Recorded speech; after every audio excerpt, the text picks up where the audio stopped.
नमस्ते दोस्तों। आज दो तीन बहुत इम्पॉर्टेंट विषय इस समय आपके पास चर्चा के लिए हैं और मुझे मालूम है कि आप उन विषयों को लेकर तमाम तरीके से अपनी बात सोच रहे हैं, कर रहे हैं। जो भी सचेत लोग हैं कम से कम इस बारे में निश्चित रूप से बात कर रहे हैं। तीन बड़े मुद्दे इस समय भारत में सामाजिक रूप से अगर देखा जाए तो बहुत महत्वपूर्ण सवाल इस समय खड़े हुए हैं। इसमें पहला सवाल जो है वो जो मेडिकल एंट्रेंस का एग्ज़ाम है उसमें ओबीसी रिजर्वेशन का है। दूसरा सवाल मध्य प्रदेश, छत्तीसगढ़ और झारखंड में ओबीसी को जो कम रिजर्वेशन मिलता है, 27% की जगह सिर्फ 14% रिजर्वेशन मिलता है, इससे जुड़ा सवाल है। ये दूसरा सवाल है जो इस समय एक बहुत बड़े प्रश्न के रूप में पूरे देश की राजनीति को तमाम तरीके से प्रभावित कर रहा है। और तीसरा प्रश्न जो है वो जातिवार जनगणना का है। तो तीनों प्रश्न को समेटने के लिए शायद एक बातचीत काफ़ी नहीं है, तो तीनों पर तीन अलग अलग फेसबुक लाइव आने वाले समय में संभवतः इसमें से एक फेसबुक लाइव मैं आज ही रात में 9:30 बजे के आसपास करूंगा। और इसके अलावा नीट का सवाल, मेरे ख्याल से मैं इस नीट के सवाल पर जो डिटेलिंग है, जो इसका विस्तार है, जो इसका एक ब्रॉड फ्रेमवर्क क्या क्या है, इस पर मैं 9:30 बजे एक बार आपसे आकर फिर से बातचीत करूंगा, क्योंकि ये बहुत करंट सवाल है। दूसरा प्रश्न जो है वो जिन राज्यों में ओबीसी का आरक्षण 27% नहीं मिल रहा है, जहां पर 50 से 60% ओबीसी आबादी है, इसके बावजूद 27% आरक्षण भी नहीं मिल रहा है, उन राज्यों के लिए जो सवाल हैं ओबीसीज का, लगभग आधी या उससे ज़्यादा आबादी का, ये सवाल कैसे हल होगा, इस पर मैं कल आपसे बातचीत करूंगा। और आज जो मैं आपको आज फेसबुक पर आपके सामने मैं लाइव हूं, इसमें मुख्य रूप से मैं कास्ट सेंसस का जो सवाल है, जाति जनगणना का सवाल है, इसको मैं आपके सामने रखने की कोशिश करूंगा। इससे रिलेटेड जो भी प्रश्न आपको पूछना हो, कृपया वो अपने कमेंट में ज़रूर पूछें। और जितने लोग अभी हमारे साथ जुड़ चुके हैं, प्रिंस मौर्य, दीपक कुमार, और जैसे अभी एक सवाल आया है कि दलित नेता को ओबीसी की ज़रूरत नहीं है, इस तरह के तमाम सारे कमेंट्स आ रहे हैं। बोदरा साहब, कई सारे लोगों के कमेंट्स ऑलरेडी आने लगे हैं, तो मुझे लगता है कि आप लोग इसको काफ़ी गंभीरता से देख रहे हैं। रमन राधा साहब का कमेंट है, धर्मवीर यादव जी का एक कमेंट है, तो लगातार मुझे लगता है कि काफ़ी लोग इस पर कमेंट कर रहे हैं, बड़ी संख्या में लोग जुड़े हुए हैं। एक निवेदन है कि जितने लोग जुड़ चुके हैं अभी, लगभग 300 के आसपास लोग, उनसे एक रिक्वेस्ट मेरा है कि कृपया सबसे पहले आप लोग शेयर का जो बटन है उसको एक बार आप प्रेस कर दीजिए, तो आपके और जो फ्रेंड लिस्ट में लोग हैं वो भी इसको आप सारे लोग देख पाएंगे। तो कृपया सारे मित्र इसको, जो शेयर का बटन है उसको आप लोग प्रेस कर लें, क्योंकि आप महत्वपूर्ण मान रहे हैं तो जाहिर है कि आपके दोस्तों के लिए भी ये बहस महत्वपूर्ण होगी, ये चर्चा महत्वपूर्ण होगी। तो कृपया शेयर का बटन अपने अपने मोबाइल फ़ोन पर आप एक बार क्लिक कर लें, और उसके बाद हम कास्ट सेंसस के सवाल पर एक डिटेल्ड चर्चा, एक विस्तारित चर्चा रखेंगे, और आप सबके सवालों के जवाब मैं इसमें लेने की कोशिश करूँगा, और जितने और अपनी क्षमता के हिसाब से जो भी बेस्ट है इसको मैं रखने की कोशिश करूँगा। कास्ट सेंसस पर मेरी एक किताब भी है जो मानक पब्लिकेशन से प्रकाशित हुई है, और काफ़ी चर्चित किताब रही है, काफ़ी लोग उसको खरीद चुके हैं, और उसका सारा अंक बिक भी चुका है। तो सारे लोग कृपया एक बार शेयर का बटन दबा दें। और आप लोगों की इजाज़त अगर हो तो, और ऑडियो अगर ठीक ठाक आ रहा हो जो आप कंफर्म कर दें, तो अब मैं कास्ट सेंसस पर अपनी बात की शुरुआत करना चाहता हूँ। ये एक जो पूरा वीडियो है ये कॉपीराइट फ्री है, तो कोई भी अगर अपने यूट्यूब वगैरह पर कहीं भी इसको लगाना चाह रहा है तो उसमें मुझे क्रेडिट देने की या उसके रेवेन्यू में मुझे हिस्सेदारी करने की ज़रूरत नहीं है, वो इसको अपने यहाँ लगा सकते हैं। तो कास्ट सेंसस का जो सवाल है, आप सब लोगों ने चूंकि अब इसको शेयर कर लिया है अपने, तो अब मैं अपनी बातचीत शुरू कर रहा हूँ। कास्ट सेंसस का सवाल 2021 में इसलिए पूछा जा रहा है क्योंकि ये सवाल जो है वो सेंसस से जुड़ा हुआ है, और सेंसस भारत में हर 10 साल पर होने वाली एक सरकारी कवायद है, और ये साल जनगणना का वर्ष है। तो 2021, इससे पहले 2011, इससे पहले 2001, इससे पहले 1991, उससे पहले 1981, इस तरह से ये जनगणना की हिस्ट्री है। और ये जनगणना का वर्ष है, इसलिए जनगणना से जुड़ा हुआ कोई भी सवाल अगर है तो इस सवाल को इसी समय पूछा जाना चाहिए। इसलिए कोई अगर कह रहा है कि जनगणना का सवाल आप इलेक्शन से पहले क्यों पूछ रहे हैं, तो ये इलेक्शन से जुड़ा हुआ कतई सवाल नहीं है। 2021 अगर इलेक्शन का वर्ष नहीं होता, यूपी इलेक्शन का, तो भी इस सवाल को जरूर ही पूछा जाता, क्योंकि ये जनगणना का वर्ष है। चुनाव की तारीख आगे पीछे होती है, जनगणना का वर्ष आगे पीछे नहीं होता है। जनगणना हमेशा अब तक समय पर जो है उसको कराया गया है। 1881 के बाद से जनगणना कभी भी अपने 10 साल के उस जो उसका फ्रेम है उससे बाहर कभी नहीं गई है। अगर ये कोविड का पीरियड नहीं होता तो 1 फरवरी से लेकर 28 फरवरी के बीच भारत में भी जनगणना हो चुकी होती, और अभी का जो टाइम फ्रेम है इसके हिसाब से इस जनगणना को सितंबर में मोस्ट प्रोबेबली हो जाना है। तो जनगणना से जुड़ा हुआ कोई भी सवाल है, ये इलेक्शन से, पॉलिटिक्स से सबसे अलग सवाल है।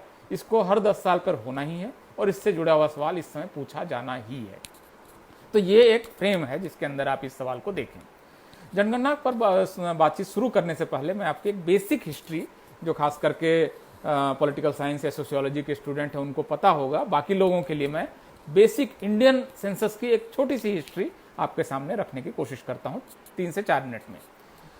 दुनिया के लगभग सारे देश जो डेमोक्रेटिक या डेमोक्रेटिक कंट्री नहीं भी हैं, वहां पर जनगणना होती है, सेंसस की कार्रवाई होती है।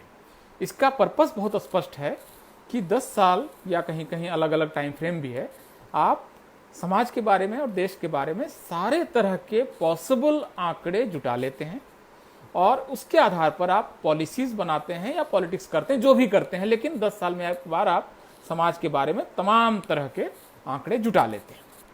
भारत में लोग कहते हैं कि इसकी जनगणना सबसे पहले चंद्रगुप्त मौर्य के पीरियड में हुई थी, हालांकि उसका कोई डाटा अवेलेबल नहीं है ऑब्वियस वजहों से, लेकिन आपको उसके बाद वैशाली के गणराज्यों वगैरह में भी जनगणना हुई है। तो ये एक परंपरा इसकी रही है, ऐसा लोग कहते हैं, हालांकि उसका कोई डाटा अवेलेबल नहीं है। भारत में आधुनिक पीरियड में पहली जो जनगणना हुई है वो 1878 में हुई है, ब्रिटिश पीरियड में, अंग्रेजों के समय में पहली जनगणना हुई है। अब ये जो जनगणना थी ये करीब 3 से 4 महीने के पीरियड में अलग अलग हिस्सों में स्कैटर्ड तरीके से, एक सिंक्रोनाइज्ड तरीके से नहीं की गई कार्रवाई के रूप में पहली जनगणना भारत में हुई है 1878, इसको याद रखिए। इसके बाद लेकिन ये जनगणना चूंकि बहुत बिखरी हुई थी, इसमें तमाम तरह के आंकड़े नहीं आ पाए थे, तो एक कॉम्प्रिहेंसिव डाटा नहीं आ पाया था, तो ब्रिटिश शासन ने 1881 में पहली बार जो 10 वर्षीय जनगणना है वो शुरू कराई। 1881 में 1881 में जो जनगणना शुरू होती है, इसमें कुल मिलाकर 17 क्वेश्चंस पूछे गए थे और इसमें सारी जनगणना जो है एक साथ पूरे भारत में कराई गई थी।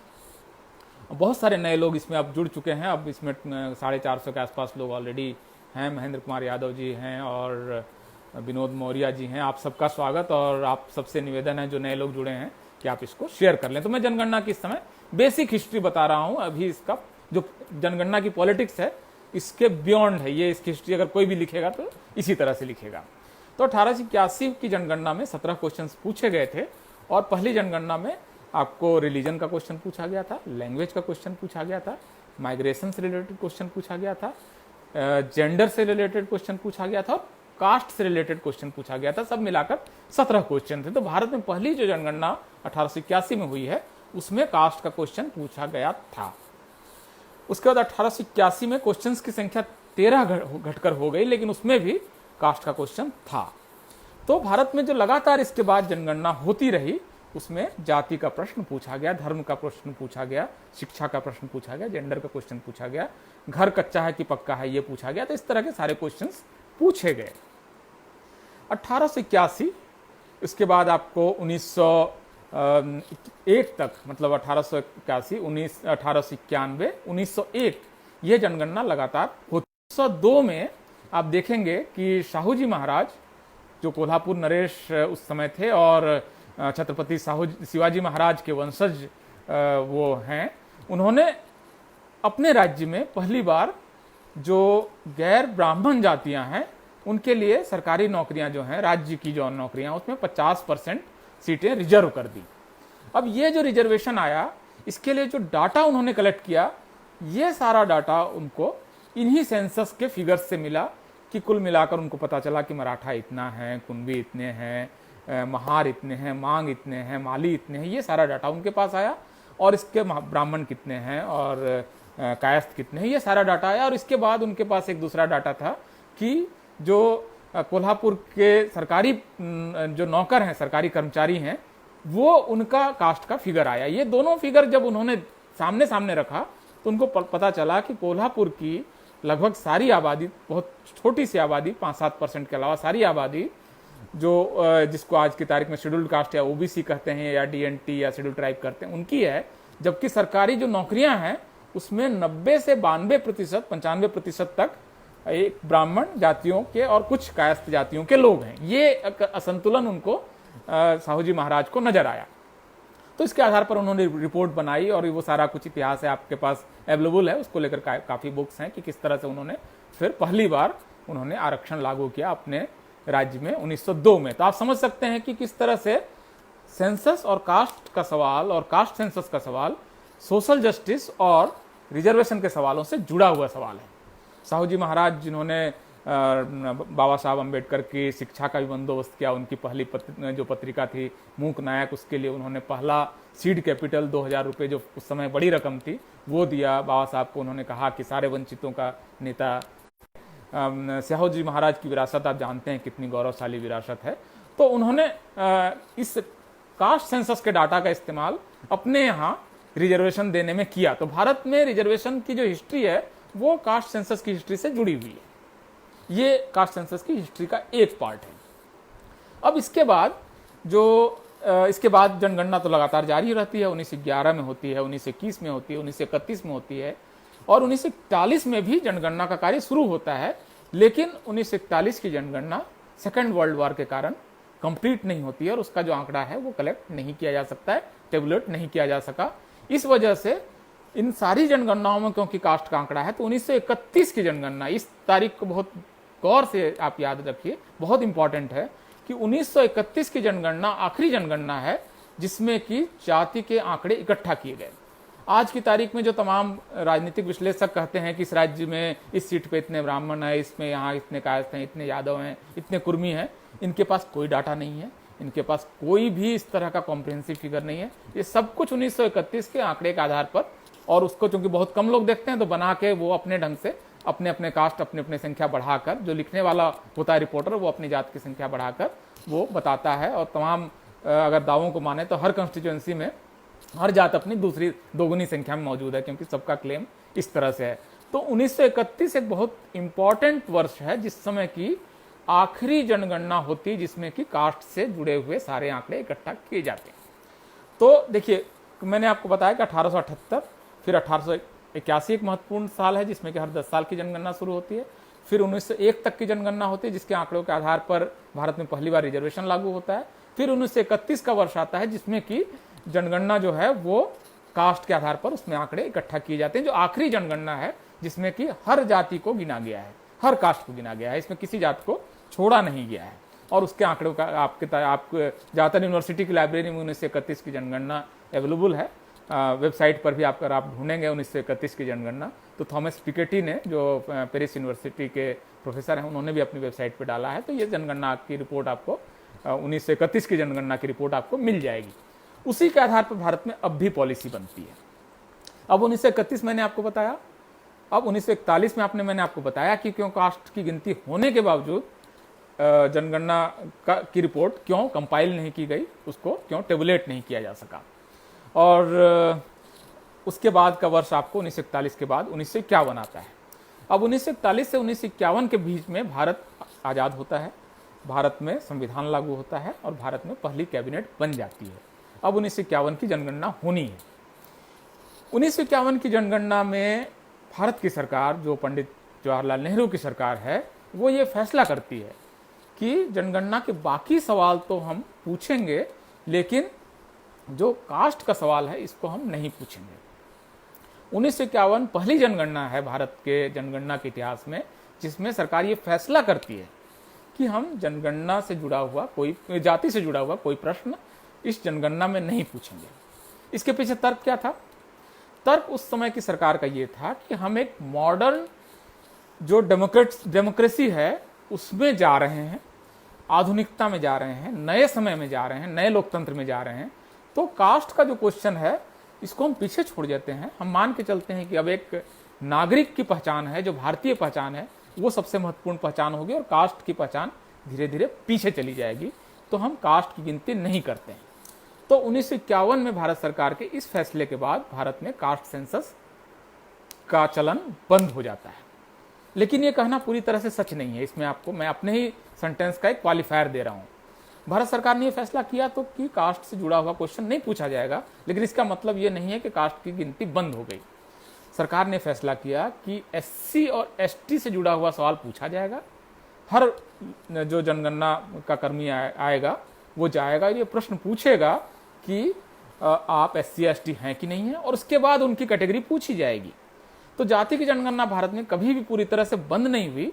एससी एसटी की गिनती अभी भी होती है और इस साल जो जनगणना होने वाली है इसमें भी एससी और एसटी का सवाल पूछा जाएगा।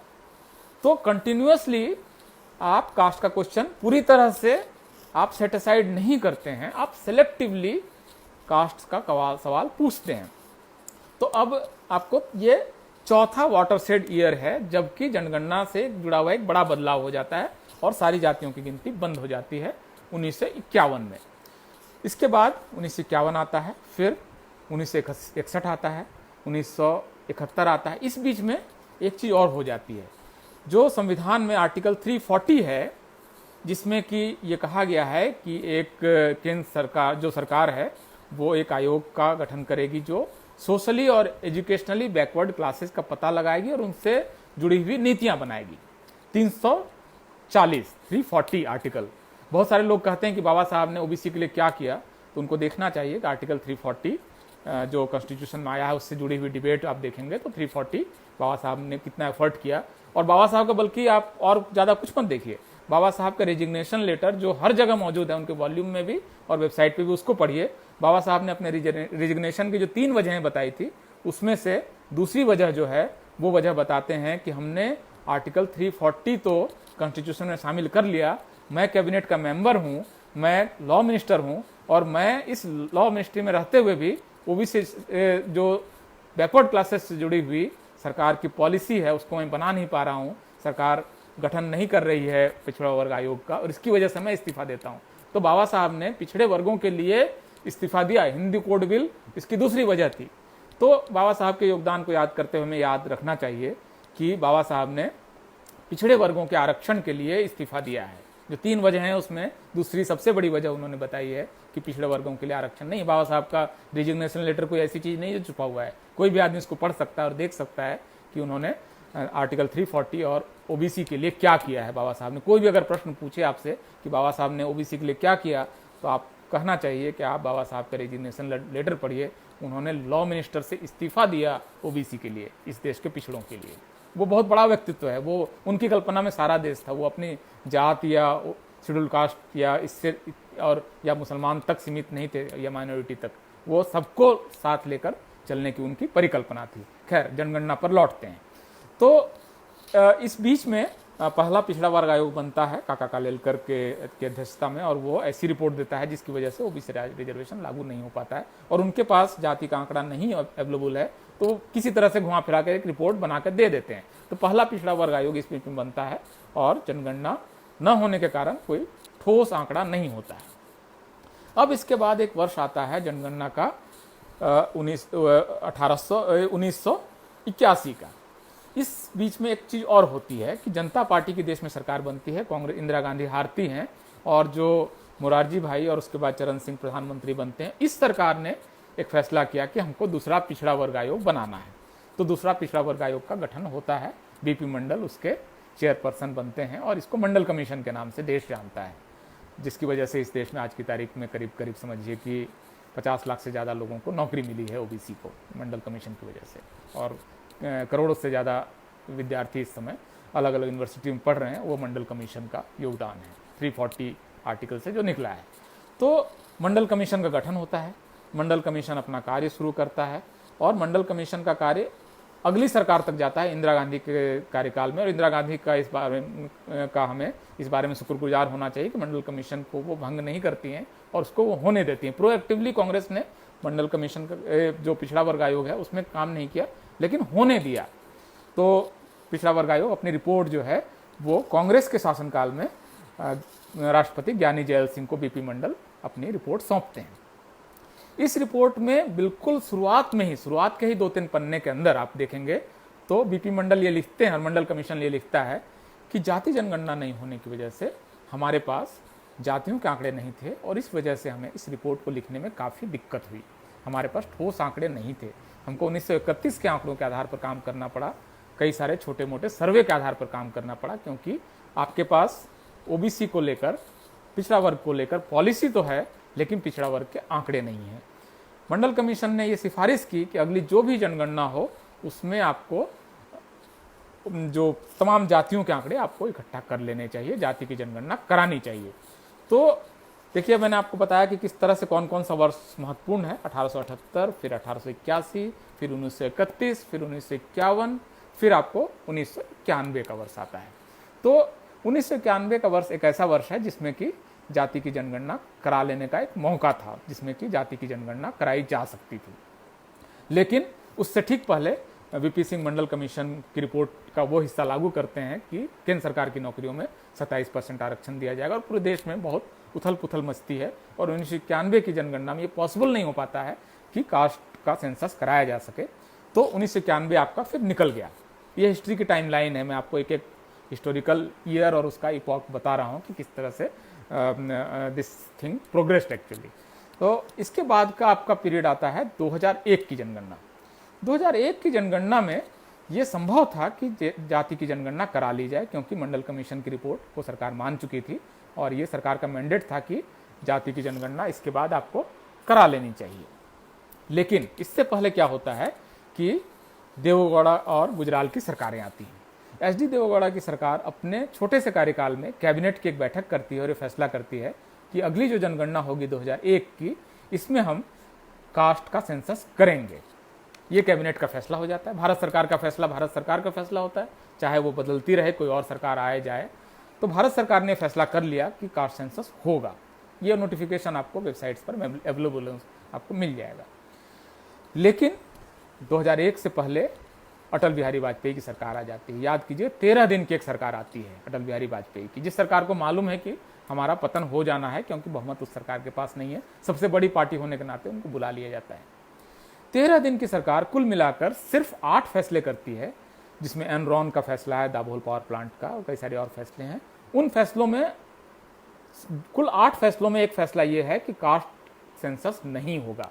आप समझ लीजिए कि ओबीसी कास्ट सेंसस को लेकर कितना सतर्क है और कितना अलर्ट है, और उसको लेकर उसका कितना विरोध है कि जो सरकार 13 दिन के लिए आई है वो सरकार भी ये फैसला करके जाती है कि हमको कास्ट का सेंसस नहीं कराना है। वाजपेयी की सरकार ये फैसला करती है और देवगौड़ा सरकार के फैसले को पलट देती है। और उस समय लालकृष्ण आडवाणी गृह मंत्री थे भारत के, और उन्होंने ये फैसला किया कि कास्ट सेंसस नहीं कराएंगे। सेंसस हमेशा होम मिनिस्ट्री के अंडर में आता है। तो इस तरह से 2001 का भी वर्ष निकल गया। तो आपको देखिए कि मंडल कमीशन के बाद, वो जनगणना के बाद जनगणना होती जा रही है, उसके बगैर आपको पॉलिसीज बनते जा रही है। ओबीसी डेवलपमेंट फंड आ गया, केंद्र सरकार ओबीसी के डेवलपमेंट के लिए राज्यों को पैसा दे रही है, लेकिन ओबीसी का आंकड़ा ही नहीं, ओबीसी के कितने हैं पता ही नहीं है। किस राज्य को ओबीसी का कितना पैसा देना है कोई जानकारी नहीं है, कोई फॉर्मूला नहीं है, आज भी नहीं है। ओबीसी को कितनी स्कॉलरशिप देनी है आपको नहीं मालूम, क्योंकि ओबीसी के कितने विद्यार्थी हैं आपको पता ही नहीं, क्योंकि आपने पूछा ही नहीं है अभी तक कि ओबीसी कितने हैं और उसके में कितने ग्रेजुएट हैं, हायर एजुकेशन के लिए कितने लोगों को स्कॉलरशिप देनी है, कुछ भी नहीं पता है। तो पॉलिसीज पर पॉलिसीज बनी जा रही हैं, लेकिन बगैर आंकड़े के। मतलब जैसे आप एक समझिए कि एक टनल में आप हैं, एक सुरंग में हैं जिसमें कोई रोशनी नहीं है, लेकिन आपको चलना है। तो ये 2001 का वर्ष है, ये भी निकल गया। मैंने आपको बताया किस तरह से वाजपेयी गवर्नमेंट की वजह से, वाजपेयी के समय में ही वो जनगणना होती है 2001 की, उस समय वाजपेयी जी की सरकार। इसके बाद की जनगणना आती है 2011 की। 2011 में हम जाति जनगणना के सबसे करीब पहुंच गए थे, जिस समय की जाति की जनगणना हो सकती थी। 2011 को मैं थोड़ा डिटेल में बताता हूं। जो नए लोग हमारे साथ जुड़ चुके हैं, विक्रम सरोज जी, कुलकमल यादव जी, अरविंद यादव जी, सुरेश, गुरदीप कुमार जी, इन सबसे निवेदन है कि आप इस वीडियो को प्लीज़ शेयर कर लें ताकि आपके मित्र भी इस वीडियो को देख सकें। और आपके क्वेश्चंस मैं देख रहा हूँ लगातार, इसका मैं जवाब देने की भी कोशिश करूँगा। सारे क्वेश्चंस अब इस समय मेरे पास हैं। वीरेंद्र भगत जी, बहुत बहुत शुक्रिया। सुरेश कुमार जी, आप सबके क्वेश्चंस मैं देख रहा हूँ, कोशिश करूँगा कि इस बातचीत के आखिर में उनका जवाब मैं दे सकूँ। तो ये जो 2011 का वर्ष था, इससे पहले भारत में ओबीसीज के अंदर में, क्योंकि देख रहे थे, ओबीसीज देख रहे थे कि लगातार पॉलिसीज बनने में दिक्कत हो रही है, हमको आरक्षण का लाभ नहीं मिल रहा है, स्कॉलरशिप्स नहीं मिल रही हैं, ओबीसी को बैंक का लोन नहीं मिल रहा है, ये सारे सवाल, ओबीसी बिजनेसमैन को बिजनेस करने में दिक्कत आ रही है, ये सारे सवाल उठने लगे थे। खास करके तमिलनाडु में, आंध्र प्रदेश में, कर्नाटक में, जहाँ पर ओबीसी की चेतना बहुत ज़्यादा है, केरल में, फिर आपको एक लेवल तक महाराष्ट्र में, जहाँ ओबीसी बहुत जागरूक हैं। इन सारे राज्यों में जो ज़्यादा पढ़े लिखे राज्य भी हैं, यहाँ से ओबीसी के सेंसस की मांग उठने लगी थी बहुत एग्रेसिव तरीके से, जोरदार तरीके से। तो इसको लेकर पार्लियामेंट में एक बहस आयोजित होती है 6 और 7 जून 2010 में, और इसमें 40 के आसपास, मेरे ख्याल से एग्जैक्ट नंबर 42 है, इतने वक्ताओं ने इसमें अपनी बात रखी। 2 दिन पूरी बहस चलती है, लगभग 10-10, 12-12 घंटे की बहस है, और इसमें सारे लोग पार्टिसिपेट करते हैं, सारी पार्टियां पार्टिसिपेट करती हैं। इसमें आप देखेंगे बहुत बड़े बड़े टावरिंग, बहुत दिग्गज पार्टिसिपेट करते हैं। आपको इसमें लालू यादव पार्टिसिपेट करते हैं, गोपीनाथ मुंडे पार्टिसिपेट करते हैं बीजेपी की तरफ से, सीपीएम की तरफ से रामचंद्र दोम पार्टिसिपेट करते हैं, शरद यादव इसमें पार्टिसिपेट कर रहे हैं इस बहस में, हुकुमदेव नारायण यादव जी हैं, आपको संदीप दीक्षित हैं कांग्रेस की तरफ से, सारी पार्टियां, आपको बीएसपी की तरफ से दारा सिंह चौहान थे इसमें, सपा की तरफ से इसमें आपको मुलायम सिंह यादव, जैसे मैंने आपको बताया ही है। तो ये सारे नेता, 40 अलग अलग जो नेता हैं वो इसमें पार्टिसिपेट करते हैं। और 6 और 7 जून की आप पार्लियामेंट की अगर कार्यवाही वेबसाइट पे देखेंगे, लोकसभा की साइट पर, तो आपको दिखेगा कि इसमें हर नेता ने, हर वक्ता ने कास्ट सेंसस का सपोर्ट किया, और भारत में पहली बार लोकसभा के अंदर में कास्ट सेंसस कराने पर आम सहमति बन गई। अब जब आम सहमति बन ही गई तो मनमोहन सिंह ने, उससे पहले आपको यूपीए की मीटिंग होती है जिसमें सोनिया गांधी कहती है कि कास्ट सेंसस हमें कराना पड़ेगा, कराना चाहिए। इसके बाद मनमोहन सिंह इसकी घोषणा करते हैं लोकसभा में आके कि लोकसभा की जो भावना है, हाउस का जो सेंस है, इसके हिसाब से सेंसस से जुड़ा हुआ फैसला कराया जाएगा। तो सारे लोग निश्चिंत हो गए। इसमें बहुत, इसके पीछे बहुत सारे लोगों ने ज़मीनी काम किया है, जैसे जनहित अभियान जैसे संगठन है, भाई राजनारायण है, इन सारे लोगों ने दिल्ली में बहुत सारे सेमिनार कराए। महाराष्ट्र में आंदोलन चला कि अगर जाति की जनगणना नहीं होगी तो हम जनगणना कर्मियों को अपने घर में घुसने नहीं देंगे। तमाम तरह के आंदोलन इस बीच में चले, और आपको खास करके साउथ में तो बहुत इसको लेकर बहुत एग्रेसिव किस्म का मूवमेंट चला। ज़्यादा पढ़े लिखे लोग हैं, अपने अधिकारों को लेकर सचेत लोग हैं। तो पूरे देश में सारी पॉलिटिकल पार्टीज का कंसेंसस बन जाता है, और लगता है कि 2000, ऐसा समझ में आया हम सारे लोगों को कि 2011 में जाति की गिनती होगी।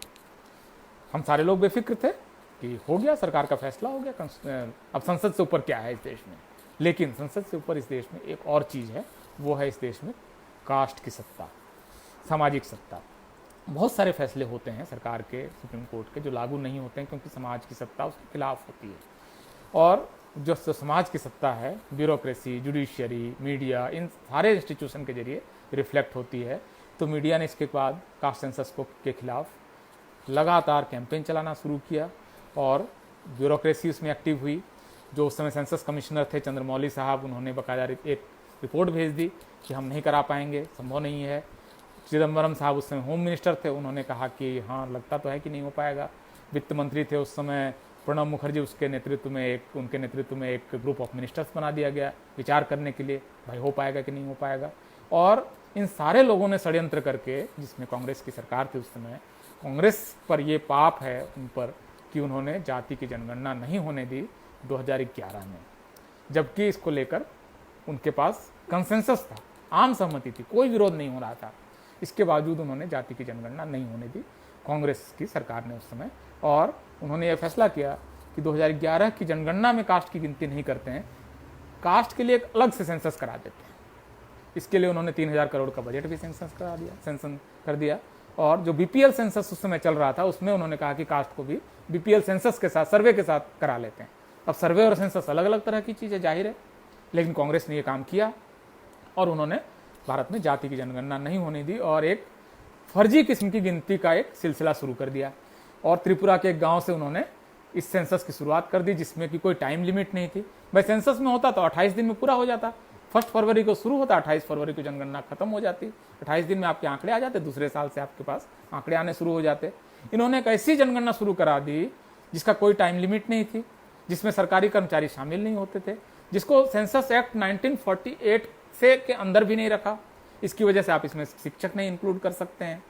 जो मतलब राइट टू एजुकेशन एक्ट है उसके तहत ये है कि सेंसस और इलेक्शन के अलावा किसी काम में आप सरकारी शिक्षक को इन्वॉल्व नहीं कर सकते। तो आपने शिक्षकों को इन्वॉल्व नहीं किया। आपने ये काम किनको दे दिया? आंगनवाड़ी वर्कर को, एनजीओ वर्कर को, प्राइवेट कंपनियों को, लोगों को आपने लगा दिया कि सेंसस करके आओ। अभी एक आदमी, आप समझिए कि यूपी में कानपुर का एक आदमी है, वो गोरखपुर में जाके सेंसस कराया। वही शिक्षक जब जनगणना करता है तो अपने जिले में, अपने इलाके में जाता है, उसको पता होता है कौन क्या है। अब बाहर का एक आदमी, एनजीओ का कर्मी, आंगनवाड़ी का कर्मचारी, इन सबको भेजकर कांग्रेस की सरकार ने जनगणना शुरू करा दी। उसका बजट लंबा होता चला गया, साल दर साल खींचते चला गया। इस बीच में मनमोहन सिंह की सरकार चली गई और मोदी जी की सरकार आ गई। अब मोदी जी की जो सरकार आई, उन्होंने कहा कि यस सेंसस चल रहा है, होने देते हैं। अब 1 साल उनका भी निकल गया। अब इसके बाद उन्होंने तमाम जनगणना कहा कि अब जनगणना तो पूरी हो गई, कितना खींचते उसको। 5 साल तक जनगणना चलती रही, जो काम 28 दिन में पूरा होता है। आप समझ रहे हैं कितना षड्यंत्र इसके पीछे है। तो इसके बाद अब आंकड़े आ गए। अब अरुण जेटली एक दिन अचानक से दिल्ली में प्रेस कॉन्फ्रेंस करते हैं और कहते हैं कि जाति की जनगणना तो हो गई है, लेकिन उसमें 9 करोड़ गलतियां आई हैं और 43 लाख जातियों की लिस्टिंग हो गई है। अब इस जनगणना का हम क्या करें? तो जनगणना की रिपोर्ट जारी नहीं हो पाएगी। तो लेकिन अब 5,000 करोड़ रुपए खर्च हो गए थे, 4,893 करोड़ रुपए एग्जैक्ट अगर फिगर आपको बताऊं तो 4,893 करोड़ रुपए खर्च हो गए। जनगणना हो गई, लेकिन आंकड़े तो जारी नहीं हो सकते क्योंकि 9 करोड़ गलतियां हैं और 43 लाख जातियां और गोत्र के नाम आ गए हैं। तो उन्होंने कहा कि ऐसा करते हैं कि जो नीति आयोग है उसके deputy chairperson professor Arvind Panagariya की एक कमेटी बना देते हैं। ठीक है भाई साहब। तो अरविंद पनगड़िया की कमेटी बन गई। उन्होंने कहा कि 3 सदस्यीय कमेटी बना देते हैं। ठीक है। तो लेकिन अब बाकी 3 कमेटियों में तो बाकी 2 मेंबर की घोषणा करनी पड़ेगी। तो मोदी सरकार ने बाकी 2 कमेटी के मेंबर की घोषणा कभी की ही नहीं। 2 साल बाद अरविंद पनगड़िया साहब दरअसल आए थे कोलंबिया यूनिवर्सिटी से, इकोनॉमिक्स के प्रोफेसर हैं कि भारत की इकोनॉमी को चलाएंगे। इसका जिम्मा संभाला था। भारत की इकोनॉमी जब गिरने लगी, अस्त व्यस्त होने लगी, तो अरविंद पनगड़िया ये नीति आयोग का काम छोड़ के वापस अपनी नौकरी में चले गए। भाई अपनी नौकरी बचाओ। नीति आयोग के चक्कर में पता चला बदनामी भी होगी दुनिया भर में कि अर्थव्यवस्था संभली नहीं, डिमोनेटाइजेशन वगैरह हो गया है, जीएसटी पीएसटी होने की वजह से अर्थव्यवस्था गड्ढे में है, तो कोलंबिया भागो। अब अरविंद पनगड़िया साहब, जिनको जिम्मा था कि कास्ट सेंसस की गड़बड़ियों को ठीक करके सेंसस की रिपोर्ट जारी करनी है, अरविंद पनगड़िया साहब वापस भाग गए कोलंबिया यूनिवर्सिटी। और पनगड़िया कमेटी की कोई बैठक हुई नहीं, एक भी बैठक नहीं हुई, क्योंकि बाकी 2 सदस्यों के नाम मोदी साहब ने अनाउंस ही नहीं किए थे। तो उसके बाद एक दिन एक प्रेस कॉन्फ्रेंस, एक प्रेस रिलीज आती है, जनगणना का कार्य पूरा हो चुका है, कास्ट सेंसस का 4,893 करोड़ रुपए खर्च हो चुके हैं और अब इससे जुड़ा हुआ कोई आंकड़ा नहीं आएगा। तो ये मतलब जाति जनगणना की मांग पर भी इन्होंने 4,893 करोड़ रुपए खा लिए और एनजीओ को बांट दिया, हैंड हेल्ड डिवाइस खरीद लिए जिसको बाद में फेंक दिया गया और कम से कम 2 से 3,000 करोड़ का इसमें घोटाला भी हो गया और आंकड़े भी नहीं आए। तो 2011 की जनगणना इस तरह से आपकी खराब हो गई। अब 2021 आ गया। अब इसके बाद का समय आखिरी जनगणना। इसमें एक इससे पहले 2018 में, क्योंकि 2019 में आपको चुनाव होना है, 2019 में चुनाव से पहले एक दिन राजनाथ सिंह अचानक से एक दिल्ली में प्रेस कॉन्फ्रेंस करते हैं और ये कहते हैं कि अगली जो जनगणना होगी उसमें हम ओबीसी की गिनती कराएंगे। ये रिपोर्ट आप देख सकते हैं, सारी वेबसाइट पे अवेलेबल है। आप राजनाथ सिंह और ओबीसी सेंसस डालेंगे अगर गूगल सर्च में तो वो रिपोर्ट निकल के आ जाएगी। टाइम्स ऑफ इंडिया से लेकर इंडियन एक्सप्रेस, हर जगह रिपोर्ट हुई है। तो उन्होंने कहा कि ओबीसी की जनगणना तो हम कराएंगे जी। बहुत अच्छा, आपको चुनाव से पहले ओबीसी को लुभाना था तो आपने बोल दिया। अब 2019 का चुनाव आपने जीत लिया और नरेंद्र मोदी ने अपनी हर तीसरी सभा में कहा कि मैं पिछड़ी जाति का हूँ, मैं नीच हूँ। प्रियंका गांधी मुझे नीच क्यों कहती है, मैं नीच जाति में पैदा हुआ हूँ तो क्या मैं नीच हूँ, मैं पिछड़ी माँ का संतान हूँ, ये करने लगे मोदी साहब अपने हर तीसरे चौथे भाषण में। तो ये करते हुए और ओबीसी सेंसस हम कराएंगे और ओबीसी आयोग को हम संवैधानिक दर्जा देंगे वगैरह वगैरह करके इन्होंने 2019 का चुनाव सांप्रदायिक माहौल में पुलवामा के बाद एक राष्ट्रवाद का उभार करके और ये ओबीसी का सवाल और ओबीसी का कि हम ही असल में हैं करके उन्होंने चुनाव अपना निकाल लिया। अब इसके बाद 2021 में जनगणना सामने आ गई। अब भाई कराना पड़ेगा, ओबीसी का सेंसस आपने अनाउंस किया है, भारत सरकार के तत्कालीन गृह मंत्री ने अनाउंस किया है, तो आपको कराना चाहिए। लेकिन अब 2021 का जो क्वेश्चनर हम सबके सामने है उसमें हम देखते हैं कि जनगण जाति का कॉलम फिर गायब। अब लोगों ने पूछा ये क्या हुआ, तो सरकार के मुंह अब सिल गए हैं, जिप, मतलब अब कुछ नहीं बोलना है इस बारे में, चुपचाप। अब इस तरह से आप देखेंगे तो 2021 में भी जनगणना नहीं होगी। ओबीसी से रिलेटेड रिजर्वेशन से लेकर OBC development fund, OBC scholarship, OBC का राज्यों को दिया जाने वाले विकास का पैसा, सब कुछ होगा। ओबीसी से रिलेटेड पॉलिसीज बनेंगी। इस बीच में ईडब्ल्यूएस से रिलेटेड भी पॉलिसीज बन गई कि 10% रिजर्वेशन देंगे। अब किसी राज्य में जो ईडब्ल्यूएस के अंदर जो जातियां आती हैं या जो वर्ग आते हैं उनमें किसी राज्य में 3% है, किसी में 5% है। वहां आपने केंद्र सरकार ने धक्का लगा के हर राज्यों में 10% रिजर्वेशन लागू करवा दिया।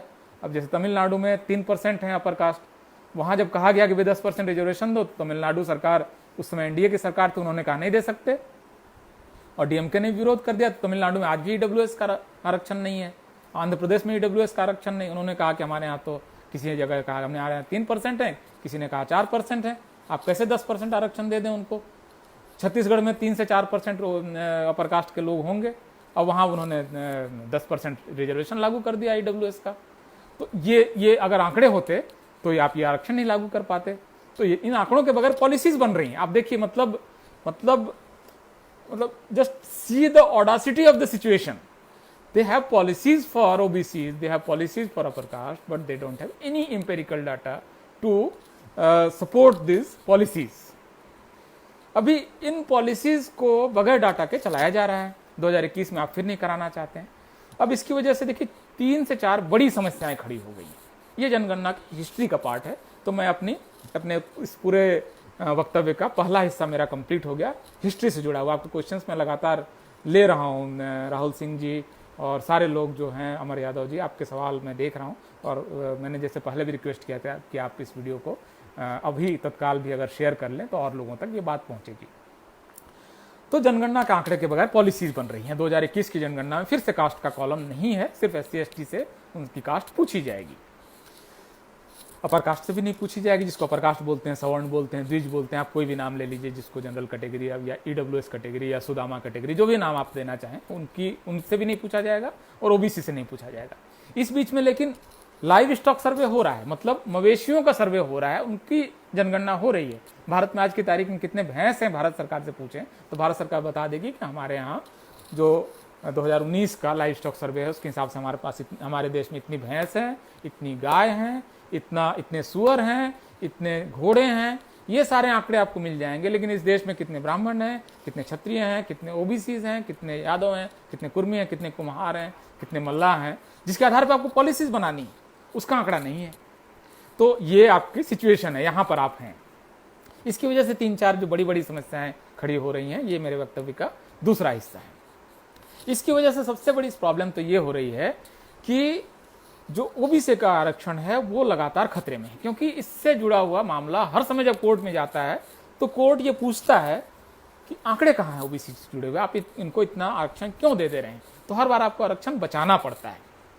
और लेकिन कोर्ट कभी ये नहीं कहता है सरकार को कि कास्ट सेंसस करा लो, क्योंकि आप जानते हैं इस देश में न्यायपालिका का किस तरह का चरित्र है और कॉलेजियम से किस तरह के जज आ रहे हैं।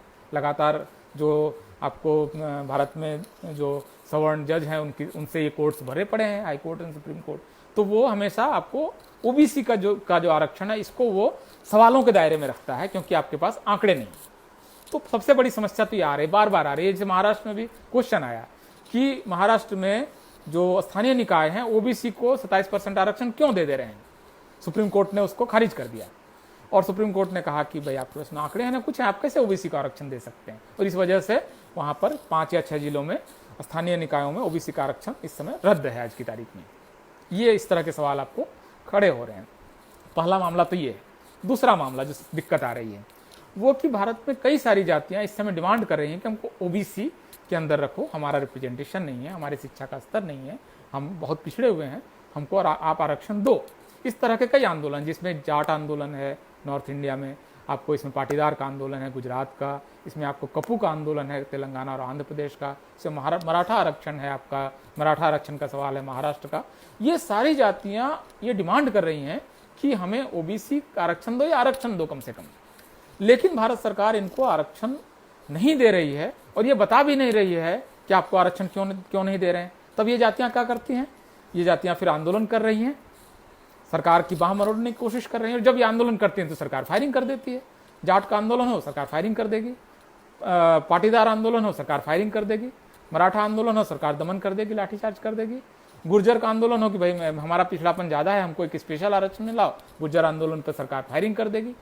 तो ये असल में जब आपके पास आंकड़े न हो, आपके पास फैक्ट न हो, आपके पास मराठा से जुड़े हुए आज की तारीख में अगर आंकड़े होते तो क्या होता है।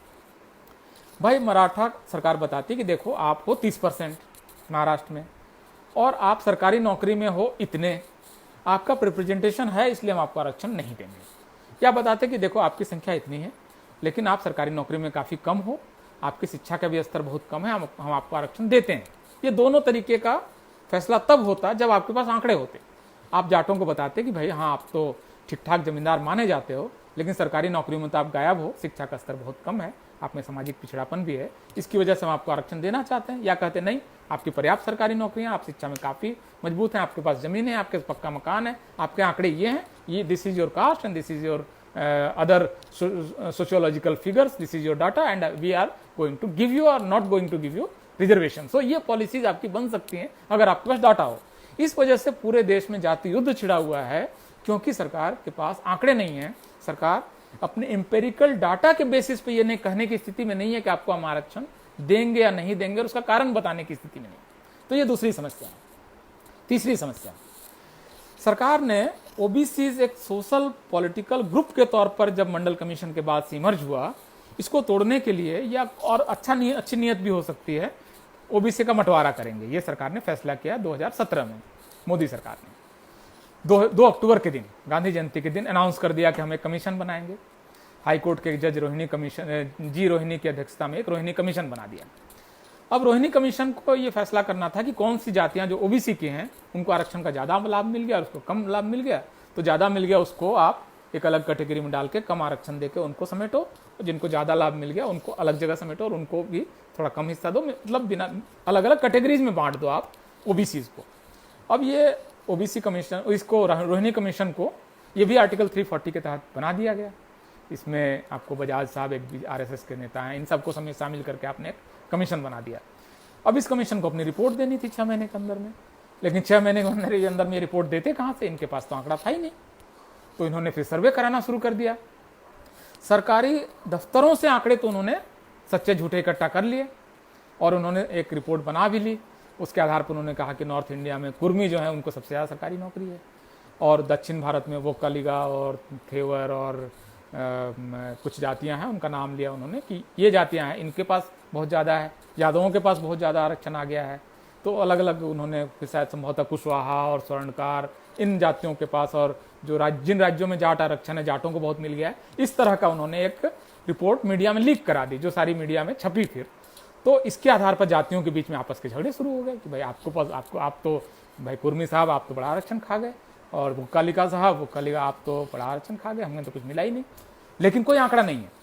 भाई ये भी तो संभव है कि कर्नाटक में वोक्कालिगा बहुत बड़ी जाति है, 20% उनकी संख्या है, और 20% वोक्कालिगा ने अगर 18% नौकरियां खा भी ली, ले भी ली, तो कौन सा अत्याचार कर दिया। ये भी तो संभव है कि कुर्मी, यादव या जो उत्तर प्रदेश या बाकी राजस्थान में जाटों की अच्छी खासी संख्या है और उनको उतनी संख्या के अनुपात में नौकरी मिली हो, ये भी तो संभव है। तो ये आंकड़े ना हो तो आप कहेंगे कैसे। भाई आपको इस समय इन जातियों का न नंबर मालूम है, न इनके शिक्षा में स्तर मालूम है, न इनके सरकारी कर्मचारी कितने ये मालूम है। आप मनमाने तरीके से मोदी सरकार ने जाति युद्ध लगाने के लिए रोहिणी कमीशन बनाकर किस जाति ने ज्यादा खा लिया, किस जाति ने कम खा लिया, इसके आंकड़े जारी कर दिए और जातियों के अंदर में अविश्वास पैदा करा दिया। और जातियों को जैसे धर्म के आधार पर तो झगड़ा कराते हैं, दरअसल इन्होंने जातियों के अंदर ज्यादा झगड़ा पैदा कराए हैं मोदी सरकार ने। तो ये एक बड़ी समस्या तीसरी पैदा हो गई। तीसरी समस्या, चौथी समस्या, आपको इस समय ओबीसी को कितना संसाधन में हिस्सा दिया जाए ये आप तय नहीं कर पा रहे हैं। आपके पास इस पास के आंकड़े नहीं है कि ओबीसी के पास कितना बैंक खाते हैं, ओबीसी के ने बैंक में जमा कितने कराए और उनको लोन कितना मिला। मोटे तौर पर यह आंकड़ा है, अंदाजा है कि ओबीसी भारत में वो ग्रुप है जो सबसे ज्यादा पैसा बैंक में डालता है और बैंक से जो लोन मिलता है उद्योग और व्यवसाय करने के लिए उसमें उनकी हिस्सेदारी 3 से 4% है। तो ओबीसी बैंक में पैसा तो डाल रहा है, जमा तो करा रहा है, उसको वापस मिल ही नहीं रहा है। बिजनेस कहां से करेगा ओबीसी? तो ये आंकड़ा अगर होता तो आज की तारीख में ओबीसी मांग लेता कि भाई हमें बैंक लोन दो, क्यों नहीं दे रहे हो? मतलब आप विजय माल्या को आप पहले 3,000 लोन देते हो, नहीं चुकाता है, फिर 5,000 लोन देते हो, नहीं चुकाता है, 9,000 लोन देते हो, नहीं चुकाता है, विदेश भाग जाता है, उसको आप लोन पे लोन दिए जा रहे हो और ओबीसी के बिजनेसमैन को आप लोन तो दे नहीं रहे हो। तो ये डिमांड पैदा होती, क्योंकि ये अगर ओबीसी के आंकड़े होते, आंकड़े है ही नहीं। या ओबीसी को कितनी स्कॉलरशिप मिलेगी? इस समय सिर्फ 300 स्कॉलरशिप मिलती है। केंद्र सरकार भारत में कम से कम 70 करोड़ ओबीसी के लिए सिर्फ 300 हायर एजुकेशन के लिए जो राजीव गांधी नेशनल फेलोशिप है 300 आपको स्कॉलरशिप देती है। भाई ओबीसी डिमांड कर सकता है कि भाई कम से कम 3 लाख दो स्कॉलरशिप, और हमको ओवरसीज के लिए तो आप स्कॉलरशिप ही नहीं देते हो। पढ़ने के लिए ओबीसी कितने जाते हैं इसका आंकड़ा ही नहीं है। और ओबीसी अगर 27% है तो 3 लाख अगर जाते हैं तो 60,000 बच्चों को आप स्कॉलरशिप दो, आप एक भी स्कॉलरशिप नहीं देते हो विदेश में पढ़ने के लिए। तो ये सारी डिमांड आएंगी वहां से जहां से ये डाटा होगा, तो ये डाटा ये इकट्ठा नहीं कर रहे हैं। तो इस तरह से बड़े बड़े कुछ क्वेश्चंस हैं जो कि रिजॉल्व नहीं हो पा रहे हैं, क्योंकि कास्ट का फिगर नहीं है, कास्ट का सेंसस आंकड़ा नहीं है। इवन ईडब्ल्यूएस के अंदर ये सवाल उठना चाहिए कि ईडब्ल्यूएस के अंदर में अगर 15 जातियां हैं तो ईडब्ल्यूएस का आरक्षण कहीं ऐसा तो नहीं है कि एक जाति जो है वो लगभग आधा ईडब्ल्यूएस का आरक्षण खा जा रही है। जो अब आपको सिविल सर्विस वगैरह के जो नाम आ रहे हैं उससे लग रहा है कि ईडब्ल्यूएस का सारा आरक्षण तो लगभग आधा आरक्षण तो एक जात खा जा रही है ईडब्ल्यूएस का। तो ईडब्ल्यूएस का अगर आपको उन जातियों का भी अगर आंकड़ा होता, कंप्रेहेंसिव कास्ट सेंसस होता, तो ये आंकड़ा भी आता, आप ईडब्ल्यूएस को भी 2 हिस्से में बांटते या 3 हिस्से में। तो ये सारे सवाल हल तभी होंगे जब कास्ट का क्वेश्चन आएगा, जाति का सवाल सेंसस में पूछा जाएगा। और इस जनगणना को किसी अलग सर्वे के जरिए नहीं, सेंसस एक्ट 1948 के तहत जनगणना के अंदर इंक्लूड कराया जाएगा। इसके लिए बहुत जरूरी है कि भारत में जनगणना के सवाल पर बहुत बड़ी जागृति हो। इस बार ये सवाल उठना चाहिए कि अगर कास्ट की सेंसस आप नहीं करा रहे हैं तो जनगणना कर्मियों का हमारे घर में स्वागत नहीं है, आप करा लीजिए, गिन लीजिए जिनको गिनना है। ये बहुत जरूरी है कि इस तरह की स्टिकर बने और ये डिमांड हो। आप अपने जनप्रतिनिधियों से मिलें, उनको कहें कि कास्ट सेंसस जब पिछली लोकसभा में आम सहमति थी, बीजेपी से लेकर कांग्रेस से लेकर लेफ्ट से लेकर सारी पार्टियां जिस पे सहमत थी, बीएसपी से लेकर एसपी और आरजेडी और डीएमके से लेकर एआईडीएमके और टीआरएस सब सहमत थी जिस सवाल पर, उस सवाल को क्यों नहीं सरकार हल कर पा रही है। इस सवाल को पूछा जाना चाहिए कि क्यों ये सारा जो मामला है आप कास्ट का सेंसस क्यों नहीं करा रहे हैं, किस चीज़ से डर रहे हैं, क्या पता चल जाएगा? भाई यही तो पता चल जाएगा ना कि अपर कास्ट का रिसोर्स में ज़्यादा कब्जा है, क्या आज हमें नहीं मालूम है? मतलब ऐसा कोई ऐसी कोई बात है क्या कि जो हमें अब पता चल जाएगी? तो आप इस कास्ट सेंसस करा लीजिए। मतलब इससे क्या दिक्कत है? आप रिलीजन के आधार पर दंगे होते हैं, आप रिलीजन का आंकड़ा इकट्ठा कर रहे हैं। भाई कास्ट के आधार पर कम से कम दंगे तो नहीं होते ना। आपने लैंग्वेज के आधार पर इतने दंगे हुए, लैंग्वेज के आधार पर राज्य बन गए, राज्यों के अंदर इतने हिंसक आंदोलन हुए। लैंग्वेज तो आप गिनते हैं, हर आदमी से लैंग्वेज पूछते हैं। तो आप जब रिलीजन का क्वेश्चन पूछ रहे हैं, ये सारे चीज़ें पूछ रहे हैं, तो इसके हिसाब से आपको कास्ट का भी सेंसस कराना चाहिए। तो ये एक बहुत बड़ा सवाल है, सिर्फ ओबीसी के लिए नहीं, सारे न्याय पसंद लोगों के लिए, सारे कास्ट का क्वेश्चन पूछा जाए। आनंद पटेल साहब कह रहे हैं कि हम जनगणना का विरोध करेंगे। एक मुकेश सुमन पूछ रहे हैं कि मंडल कमीशन को क्रीमी लेयर के साथ क्यों लागू किया गया। एक बड़ा सवाल है, इस पर हम फिर से बातचीत करेंगे। मुझे लगता है कि एक इम्पॉर्टेंट सवाल है कि जो ओबीसी का वो हिस्सा जो आरक्षण को बचाने के लिए लड़ सकता था, कोर्ट की लड़ाई लड़ सकता था, जो मजबूती से लागू करवा सकता था, उसी को इन्होंने ओबीसी के रिजर्वेशन से बाहर करा दिया है।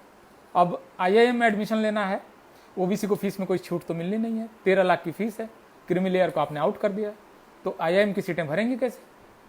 तो ये सारे सवाल असल में पूछे जाने चाहिए, बड़ा इंपॉर्टेंट सवाल है। तो बहुत सारे लोग कह रहे हैं, डी कुमार साहब और अजय कुमार, डिम्पल साहब, बहुत सारे लोग अब जुड़े हैं और ये सारे लोग जनगणना के पक्ष में आमतौर पर अपनी बात कर रहे हैं। मुझे लगता है कि ये एक कमल साहब कह रहे हैं कि काशीराम साहब मंडल कमीशन की बात कर रहे थे, सही बात है। काशीराम साहब ने बहुत बड़ी मुहिम चलाई थी मंडल कमीशन को लागू करने के लिए, और उन्होंने कम से कम 300 सभाएं की थी। ये सारे ऐतिहासिक तथ्य हैं और आंकड़े हैं जिसको सबको समझने की ज़रूरत है, और सबका योगदान है इसमें। मतलब ऐसा नहीं है कि कास्ट सेंसस के लिए सहमति ऐसे ही बन गई थी और मंडल कमीशन ऐसे ही लागू हो गया था। 69 ओबीसी शिक्षकों का की भर्ती का सवाल नरेंद्र सिंह साहब उठा रहे हैं कि ये घोटाला हुआ, और इसमें कम से कम मुझे जानकारी है कि इसमें 7 से 8 हज़ार ओबीसी शिक्षकों को नौकरी नहीं मिली है यूपी में। ये बड़े सवाल हैं इसमें। तो रंजीत साहब एक सवाल पूछ रहे हैं कि ओबीसी में कुर्मी को आप कहाँ देखते हैं। बहुत कास्ट स्पेसिफिक मामला नहीं है, ये एक हर कास्ट से जुड़ा हुआ मामला है। किसी एक जाति को इसका विरोध नहीं करना चाहिए। और जनगणना का सवाल असल में सिर्फ रिजर्वेशन का क्वेश्चन भी नहीं है, इसको बहुत असल में रिड्यूस करके देखा जा रहा है। जनगणना दरअसल 10 साल में आपके पास एक मौका है कि समाज और देश के बारे में जानकारी इकट्ठा कर लो, इसके बाद आप अपनी पॉलिसी के हिसाब से देश चलाओ। आप जनगणना ही नहीं करोगे तथ्यों के आधार पर। आप कल्पना कीजिए ना कि अमेरिका में एक सेंसस हो रहा है, और अमेरिका में सेंसस हो रहा है और कह रहा है कि ब्लैक्स और हिस्पैनिक्स को तो गिन लेंगे लेकिन वाइट्स को नहीं गिनेंगे। मतलब ऐसी जनगणना हो सकती है क्या? मतलब अमेरिका किसी भी देश में ऐसी जनगणना हो सकती है क्या कि 2 कैटेगरी को हम गिनेंगे नहीं और इन 2 कैटेगरी को गिन लेंगे? मतलब किस यूरोपीय देश में आज की तारीख में ऐसी जनगणना हो सकती है कि इन कैटेगरीज को गिनेंगे और बाकी की गिनती करेंगे ही नहीं? तो ये असल में एक जो जनगणना का प्रश्न है, ये एक आंकड़ा जुटाने की एक्सरसाइज है, ये रिजर्वेशन की एक्सरसाइज नहीं है।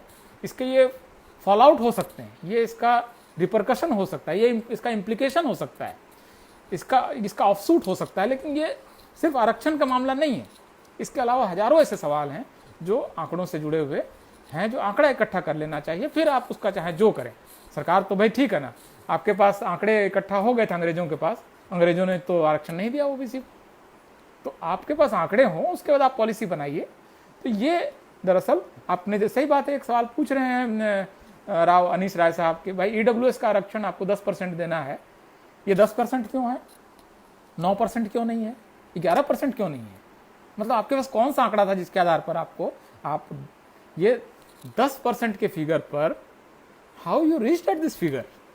What is the empirical data you had in your mind or whatever in your census or survey? क्यों 10% दिया आप? भाई हो सकता है 3% देना चाहिए था, या हो सकता है 15% देना था। मतलब आपने 10% क्यों दिया? उसके लिए आपके पास आंकड़े कहाँ थे? तो ये असल में एक बहुत मनमानी हुई है, और भारत में एक बहुत बड़ा, मेरे ख्याल से बहुत बड़ा सामाजिक अत्याचार हुआ है। इसको लेकर इस देश के खास करके पढ़े लिखे प्रबुद्ध लोगों को, जिसमें से हर में से आप जितने लोग देख रहे हैं, इनमें से मुझे लगता है कि हर आदमी की ये हैसियत है कि 400-500 लोगों तक अपनी बात पहुंचा सकें। तो जो भी सहमत है मेरे ख्याल से उनको इस बात को और इस डिबेट को, इस वीडियो को और तमाम इस तरह का और वीडियोज़ को शेयर करना चाहिए। जैसे मैंने पहले भी कहा कि ये वीडियो कॉपीराइट फ्री है, कोई इस्तेमाल करना चाहे तो कर सकता है, मेरा नाम देने की भी ज़रूरत नहीं है, कोई इंपॉर्टेंट नहीं है, बात होनी चाहिए, आदमी नाम का क्या कर लेगा मतलब। तो एनीवेज, तो ये मुझे मोटे तौर पर अपनी बात कहनी थी कास्ट सेंसस को लेकर, और आपने इतनी बड़ी संख्या में इस वीडियो को आप सुन रहे हैं, बहुत बहुत आभार। और उम्मीद है कि इस बातचीत में साहू जी महाराज का हमने जिक्र किया, बाबा साहब का जिक्र किया, कांसीराम साहब का जिक्र किया, लालू यादव का जिक्र किया, ये सारे लोग, मुलायम सिंह यादव, इन सारे लोगों में अपनी अपनी कमियां खामियां भी रही होंगी, लेकिन इन सबका एक समय में ऐतिहासिक योगदान रहा है। पॉजिटिव नेगेटिव सबके साथ ही कोई भी व्यक्ति बनता है, समग्रता में देखना चाहिए। रामविलास पासवान साहब उस समय कास्ट सेंसस को लेकर काफ़ी मुखर थे। तो ये सारे जो इतिहास के तथ्य हैं, आज की तारीख में गोपीनाथ मुंडे साहब नहीं हैं, बीजेपी में रहे, बहुत सारी नीतियों पर आपको उनसे मतभेद हो सकता है, लेकिन उस व्यक्ति ने बहुत साहस के साथ पार्लियामेंट में खड़े होकर कहा कि हम कास्ट सेंसस चाहते हैं, ये बहुत साहस का काम है। तो ये सारे लोग हमारे एक तरह से आगे टॉर्च लेकर चलने वाले लोग हैं, जिन्होंने अलग अलग समय में अपनी अपनी भूमिकाएं निभाई हैं। तो उन सबको नमन करते हुए, याद करते हुए, गौतम बुद्ध और तथागत गौतम बुद्ध और फुले साहब को और सावित्री माई फुले और फातिमा शेख, इन सबको याद करते हुए मैं अपना वक्तव्य समेटता हूँ। मेरे ख्याल से मैंने अपने जो बड़े आपके कुछ सवाल मैंने बहुत ज़्यादा सवाल क्योंकि नहीं है, ज़्यादातर कमेंट्स हैं। तो जैसे धर्मेंद्र कुमार एक क्वेश्चन पूछ रहे हैं कि बड़े नेता इस पर क्यों चुप्पी साधे रहते हैं। तो बड़े नेता हमेशा चुप्पी साधे नहीं रहते हैं। अगर होता तो कास्ट सेंसस का सवाल यहाँ तक नहीं पहुँचता। अलग अलग समय में उनकी चुप्पी है, उनकी तमाम तरह की मजबूरियाँ होंगी जिसके बारे में शायद हमें पता है, कुछ नहीं भी पता है। तो उनको सिर्फ एक खास समय में वो क्या एक्ट कर रहे हैं इसके हिसाब से पूरी तरह से किसी को खारिज कर देना, इतना मतलब अहंकार कम से कम मुझ में नहीं है कि मैं किसी नेता को सिर्फ उनके एक एक्ट के वजह से या उनके किसी खास समय में उनके एक आचरण की वजह से उस नेता के सारे जीवन काल को और उसमें किए हुए कार्य को रद्द कर दूं, खारिज कर दूं। इतना अहंकार मुझ में नहीं है, इतनी मेरी काबिलियत भी नहीं है। तो इसी के साथ मैं अपना वक्तव्य समाप्त करता हूं और आपसे निवेदन करता हूं कि अगर आपको ये वीडियो अच्छा लगा तो इसको आप शेयर करें और जो यूट्यूब चैनल्स वगैरह तक पहुंचाएं अगर वो इसको अपने यहाँ लगाना चाहते हैं। बहुत बहुत आभार दोस्तों, शुक्रिया।